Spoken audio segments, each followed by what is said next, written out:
오늘 되게 웃긴다. 지금 우리 김 작가님이 서스팅 해놓을 때 확 받아 적는데 이게 스펠링 알아? 원래 이렇게 많이 쓰세요? 몰라. 너 진짜 시푸지 모르는 사람인가 봐.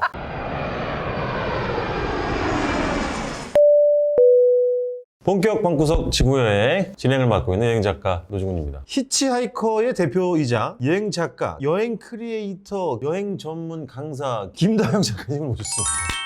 작가님, 일단 요거부터. 갑자기요? 이건 나 여러 번 했는데도 이거 어디? 저하고는요, 예전에 제가 진행하고 있는 MC 라디오 노중훈의 여행의 맛에서 한번 출연을 했었고, 여행 서점 사이에 여행 사이의 책. 책이라고 하는 지금은 없어진, 흔적도 없이 사라진, 웃음기 하나도 없고 죄송해요, 웃음기 없다고 얘기를 했는데 바로 웃으시네요. 가장 격조 높은 토크가 되지 않을까. 오늘 토크의 주제가 코로나 시대의 여행의 미래, 아주 진지하게 파헤쳐볼 그런 생각을 갖고 있습니다. 네네네. 어떻게 오늘 토크를 풀어나갈까요? 뭐 이게 대본이 막 되게 많아요. 질문 수준, 일단 그거부터 얘기해 봅시다. 질문 수준. 질문은 굉장히 좋은 질문이 많았습니다. 네네네. 김 작가님 활동하는 게 어떤 영향이 있어요? 이제 메인은 강의인데 기업이나 이제 공공기관의 그 임직원분들께 여행에 대한 어떤 기술이나 정보를 알려드리는 일이고요. 기업 내부에서 하는 교육들이 있어요. 거기서 특히 이제 여행 교육을 많이 하는 연령대가 은퇴 예정자들이에요. 네, 아무래도 은퇴 예정자분들은 이제 시간도 있고 여유도 있으시기 때문에 기업에서는 여행 쪽 교육을 하는 게 부담이 없어요. 여행 쪽 교육을 많이 늘리기 시작했던 게 한 3, 4년 정도 됐고요. 네, 그 대답을 길게 하시면 우리 PD들이 편집이 힘들어요. 여행업계 종사자분들 교육입니다. 트렌드 교육이죠. 요거 편집 7초 봅니다. 7초. 네. 여행의 미래라는 책을 낸 이후로는 여행업계 종사자를 대상으로 한 강의가 주를 이룬다. 일단 여행업계 종사자를 대상으로 어떤 강의를 합니까? 지금 여행업계는 디지털 쪽 변화가 필요한 업계예요. 디지털 전환을 위한 나 엑셀도 잘 못해. 여행업계가 어떻게 하면은 이 디지털 환경에서 빠르게 적응하면서 새로운 비즈니스를 창출할 수 있는가, 국내외 트렌드를 좀 짚어가면서 강의를 하고요. 가급적이면 실무에 쓰실 수 있는, 실질적으로 수익을 내실 수 있는 방향으로도 강의를 좀 진행을 하고 있습니다. 좀 걱정되는 게 오늘 여기서 너무 이제 구체적으로 제가 물어보고 구체적으로 대답을 하시면 우리 그 김 작가님의 강의 내용들이 너무 퍼져나가는 거에 대한 우려는 혹시 없어요? 네. 강의가 굉장히 긴 내용이라서. 네네네. 여행의 지금 트렌드를 짚어준다 그랬잖아요. 네네. 요즘 여행의 트렌드를 말씀하시는 거죠? 코로나 이후. 코로나 이후. 네. 이게 중요한 거예요. 코로나 이후의 여행의 트렌드. 첫 번째, 뭡니까? 가장 큰 변화는 사실 지금 여행을 못하고 있잖아요. 여행을 못하고 있는 게 지금 트렌드예요. 그렇지. 이제 여행을 못하게 됨으로써 나타나는 현상 중에 하나가 여행을 대체하는 네. 각종 온라인상의 여행들이죠. 랜선 여행. 그렇죠. 그 다음에 이제 두 번째 흐름이라고 할 것 같으면 옛날보다는 좀 친환경에 대한 관심이 좀 늘어났죠. 에코 프렌들리? 왜 나 영어 쓰는 게 좀 웃어? 첫 번째 랜선 여행, 두 번째는 이제 친환경. 우리가 이제 여행을 멀리 갈 수 없는 거예요. 그렇지. 그러다 보니까 가까운 곳으로 로컬 여행. 네. 지역을 여행을 하는데 예전에는 사실 지역 여행이 좀 관광적인 관점이 왔다면은 이제는 약간 로컬을 해석한 로컬 크리에이터라는 말도 있거든요. 로컬 크리에이터. 지역에서 이제 로컬 여행을 만드시는 분들의 어떤 지역을 좀 재해석한 컨텐츠를 즐기는 새로운 여행들, 남들이 가지 않는 곳들을 여행하려고 하는, 어떻게 보면 좀 거리두기와도 관련이 있는데요. 제주도나 네. 강릉이나 이렇게 초인기 지역으로 몰리게 되면 위험하잖아요. 그러다 보니까 소도시 그리고 자연 속으로 여행하는 거. 어떻게 보면 이거를 이제 미국의 그 에어비앤비라고 있거든요. 그렇죠. 그 에어비앤비의 창업자가 이거를 여행의 재분배 현상이라고 해가지고 여행의 재분배. 네, 영어는 어떻게 합니까? 리디스트리뷰션. 역시. 네.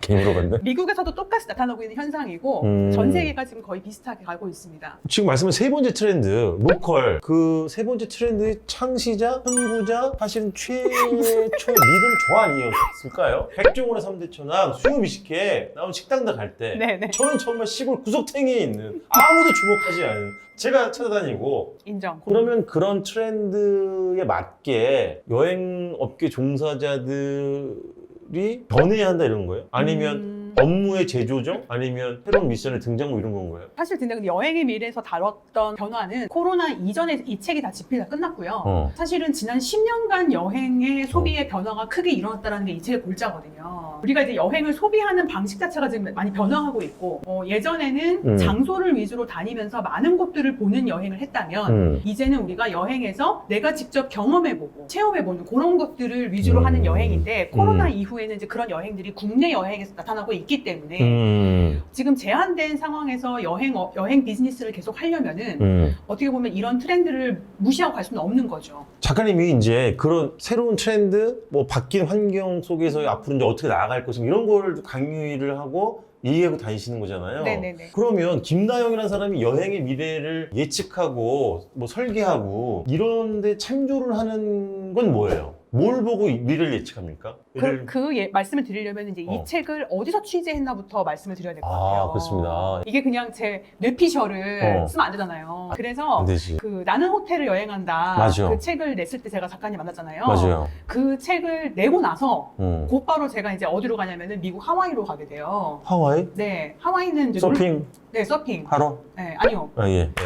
네네네. 놀러 가는 네. 곳이잖아요. 네네. 허니문. 그랬어? 하와이를 가게 된 이유가 네. 거기서 이제 해마다 하는 관광 서밋이라고 행사가 있었는데 네네. 저는 그 행사를 참여하기 위해서 하와이에 가게 돼요. 제가 자발적으로 신청을 해서 네네. 그 이유가 제가 그때 그 나는 호텔에 여행하다 나오고 나서 인터뷰 때 네. 저는 호텔뿐만 아니라 항공, 그다음에 여행 투어 같은 여행 업계를 이루는 전반 요소에 대해서 다 취재를 하고 싶다라고 그때 말씀 한번 드렸었어요. 맞아요. 그때 그때 저한테 그렇게 질문을 주셨거든요. 그래서 제가 그걸 하러 간 거예요. 여행 업계가 다 변화하고 있는 것 같은 거예요. 호텔을 취재해 보니까.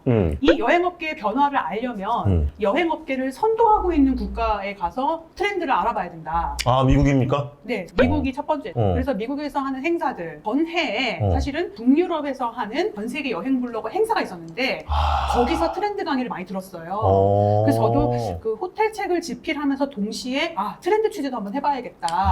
그래서 여러 대륙에 있는 여행 트렌드 행사를 다니면서 대륙별 여행 업계의 변화를 추적을 하게 되죠. 여행 선진국들의 흐름을 먼저 짚어보는 거군요. 맞습니다. 그런 다음에 아시아로 와서 이제 동남아시아에서 해마다 열린 또 행사가 있어요. 네, 그래서 ATF라고 네네. 그 행사를 이제 해마다 가면서 또 아시아의 여행도 살짝 나. 그런 행사를 반복적으로 참여를 하면서 해마다 굉장히 많은 여행 업계의 변화가 있다는 걸 알게 됐고 네네. 특히나 가장 좀 임팩트가 있었던 거는 중국에서. 중국에서? 중국은 인구가 되게 많잖아요. 그 인구가 다 여행을 한다고 생각해 보세요. 동시 움직이면 기울 수도 있을 거야. 너무 사람이 많으니까. 네, 14억 인구 중에서 네네. 해마다 약 1억에서 2억 정도가 해외로 움직이기 시작을 한 게 몇 년 전이에요. 중국에서? 네네. 그러면서 그때부터 처음으로 국제적인 여행 업계 컨퍼런스가 열리게 돼요. 그 첫 번째 행사에 제가 갔다 온 거죠. 스스로. 돈을 다 제가 내고. 그래서 이제 그런 업계 행사를 취재를 하면서 네네. 얻은 인사이트를 이제 브런치라는 플랫폼에다 연재를 하기 시작했는데 네. 우리 그 트렌드 코리아를 내시는 미래의 창에서 그걸 보시고 이제 책을 제안해 주신 거죠. 네, 일단 그걸 하나 물어볼게요. 나 그거 되게 부담스러울 것 같아. 이게 책 제목 여행의 미래니까 온갖 사람들이 여행 업계 종사자는 종사자, 저 같은 여행 작가든 뭐 투어들은 그래서 앞으로 어떻게 되는 거예요? 마치 우리 김 작가님이 신점을 치는 사람도 아니고 네네네. 답을 주세요. 막 이런 식으로 좀 명확하게 어떻게 될 것 같아요. 이런 답을 막 요구하는 사람들이 많지 않아요? 실제로 약간 그런 느낌으로 강의를 들으시는 분도 많아요. 뭔가 트렌드 하면 답을 줄 것 같이 그렇게 말씀하시는 분들이 많은데 네. 이 여행의 미래는 사실 지난 10년간의 여행 소비의 변화를 추적한 책이 없었어요. 그동안에. 그걸 최초로 짚은 책인 거죠. 그걸 알아야 앞으로를 예측을 할 수 있는 거기 때문에 저는 좀 과감하게 제목을 뽑아도 괜찮다고 생각했어요.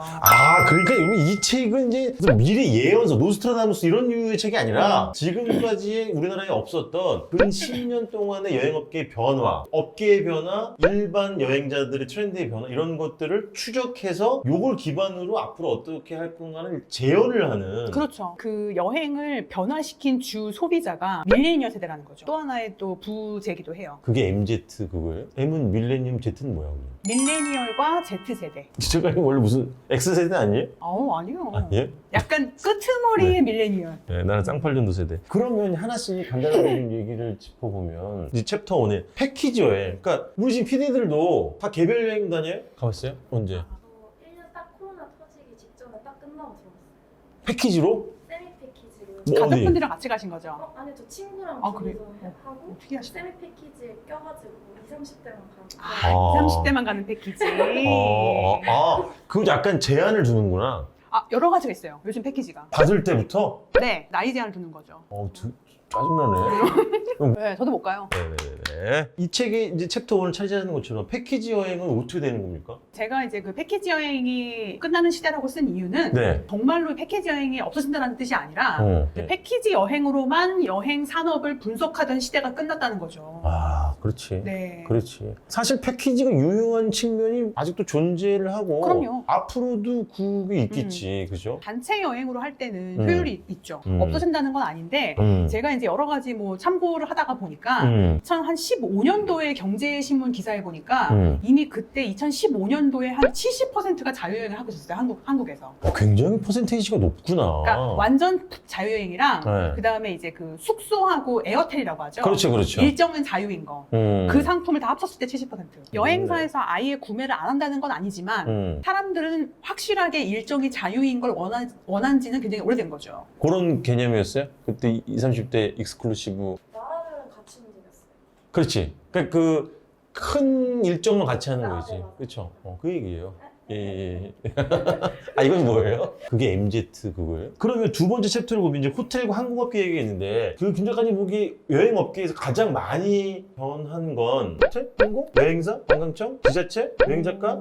여행 크리에이터? 코로나 이후라고 만약에 물어보시면 전부 다인 것 같고요. 전부 다. 세계에서는 이제 호텔과 항공을 따로 뺀 거는 가장 큰 공급자 주체이기 때문에 그렇지. 네, 여행에서 이제 생산자, 음. 이제 공급자 역할을 하기 때문에 호텔과 항공을 좀 짚어보고 싶었어요. 어. 특히나 이 호텔과 항공은 밀레니얼 세대가 본격적으로 소비자로 들어오면서 많은 변화가 있었어요. 그렇겠지. 네, 그래서 그 변화들을 조금씩 사례로 짚어봤던. 예를 들면 큰 거 하나만 얘기해 줘봐요. 항공의 예를 들면 가장 큰 변화. 사실 항공은 이제 마케팅을 많이 변화시켰죠. 항공은 굉장히 보수적인 업계였거든요. 보수적이야. 그래서 기내 비디오, 안전 비디오 있잖아요. 그렇지. 그런 것도 바꾸질 않았었거든요. 오랜 세월 동안. 그런데 젊은 맞아. 층을 공략하려고 왜 팝 음악에 춤추면서도 하고요. 그 대한항공. 네, 대한항공, 그 K-팝. K-팝 스타들 너무 잘 만들었던데. 나는. 네네네. 그거 진짜로. 그러니까 뮤직비디오처럼 만들기도 하는 맞아. 이유가 주 젊은 세대층을 노리는 거거든요. 마케팅의 변화. 사실 어. 항공은 진짜 변하지 않았던 업계인데도 최근에는 그런 변화들이 더 심해지고 있죠. 왜냐하면은 저가 항공들은 더 튀어야 되거든요. 더 좋은 마케팅을 해야 되거든요. 경쟁이 심하니까. 언제까지 그 기내 승무원들은 가위바위보 이겨가지고 뭐 주는 거 그것만 할 수는 없잖아.